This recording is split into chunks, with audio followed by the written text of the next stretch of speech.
Welcome to Spiritual Awakening family. We are moving into a special time on Earth. On the 10th of October 2013, 10:10, Earth will be linked to a massive new multidimensional intergalactic light matrix that connects many planets in many galaxies, bridging all dimensions up to the seventh. The creation of the matrix is a major part of the ascension of Earth and humanity. I have been one of the people working with this new matrix, and the realization of the vastness is beyond words. Following the ascension of the Earth Mother Gaia in December 2012, this is one of the final stages of the complete ascension of the physical body of Earth and her remaining life forms, which include humanity, to exist in the fifth dimension. The matrix is aligned with and complements Earth's entry to the long-predicted Golden Age. Some of the factors this alignment will bring to Earth is to allow free movement among the races of many planetary systems in many galaxies who are of similar light frequencies.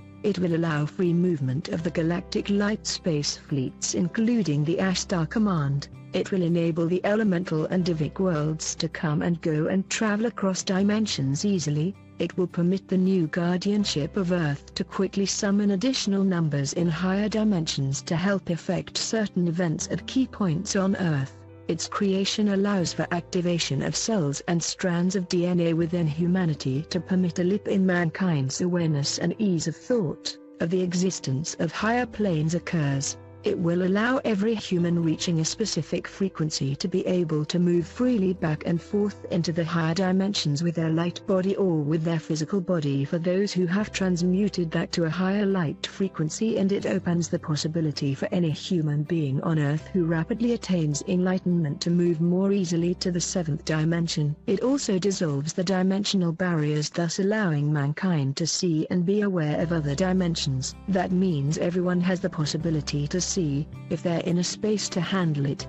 Huge numbers of people who are close in frequency to the higher dimensions will be able to see things they were unable to see before. Of course, there are also people who, at this moment, would get a shock to suddenly see into other dimensions, and so it would not be in divine order for them to do so. The higher realms are not into causing heart attacks. So, for those people, it needs to be tempered, although it may sound a little strange. But what doesn't? A hologram will be set in place only in the consciousness of those people to assist them to gently bridge the new reality. It is also my understanding that the frequency of light made available to humanity through this hologram will greatly diminish the fear consciousness which has hindered humanity's long-awaited evolvement into unconditional love and a far greater awareness of divine presence within the individual being. This allows humanity the opportunity to make leaps and bounds for the collective human consciousness in its ascension process. Many ascended beings,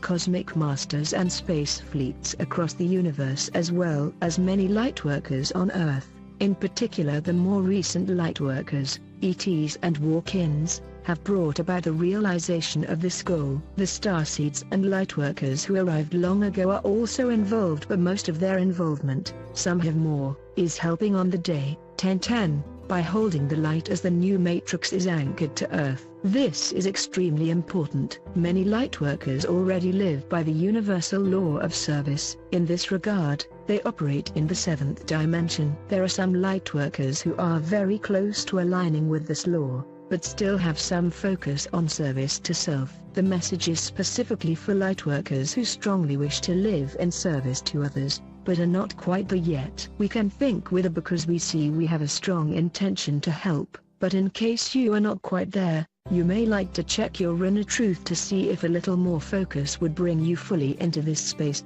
The universal law of service focuses on our ability to set aside personal interests and put our energy into contributing to the higher good of the collective. For the lightworkers, a desire and ability to be of service comes as we awaken to our role here. It kicks in when we can let go of our lower self-concerns and expand to connect with higher consciousness. Being aligned with this law requires deliberate effort, conscious wisdom and the ability to work without attachment. It's not enough to have good intentions, We need to be walking the talk. This must be done intuitively because we can trick ourselves into thinking we are being of service when really it's a lower self-need for recognition, or it's just a distraction we are creating. The ego can easily fall into a trap of wanting to be a hero. We can feel we are rescuing people, but if this is not done intuitively, we may rescue people in a way that interferes with them receiving valuable growth opportunities. An example may be feeling noble by helping an older person to cross the road, while it may be that if we had acted intuitively we'd have seen in this instance that person would gain confidence by crossing unaided. Such an action on our part would not be in alignment with being of service and may be creating karma. It is not ego to nurture ourselves sufficiently to sustain a productive level of service to others. If we don't take care of ourselves,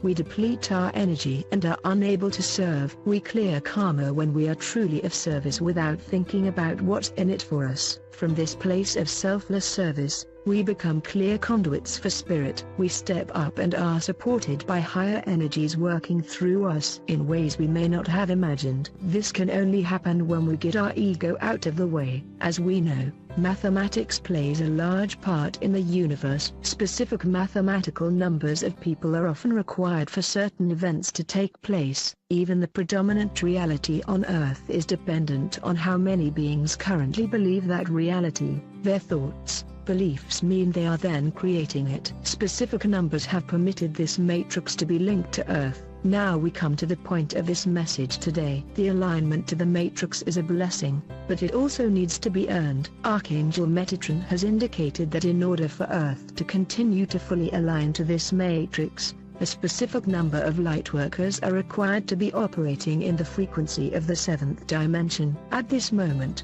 we do not meet the mathematical requirement. Aligning with the universal law of service puts us in that space. The level of light required for someone to function within the 7th dimensional realm is quite high and is not something achieved overnight. But if someone is close to that level, then it can be achieved rapidly, in the blinking of an eye. Focus and intention is the key. If you feel you are close and are willing to take that extra step, you can ask the Ascended Masters of Light of the 7th dimension for assistance. They are awaiting your call. I hope you like the video. Welcome to my channel. Don't forget to check out the other uploads and subscribe if you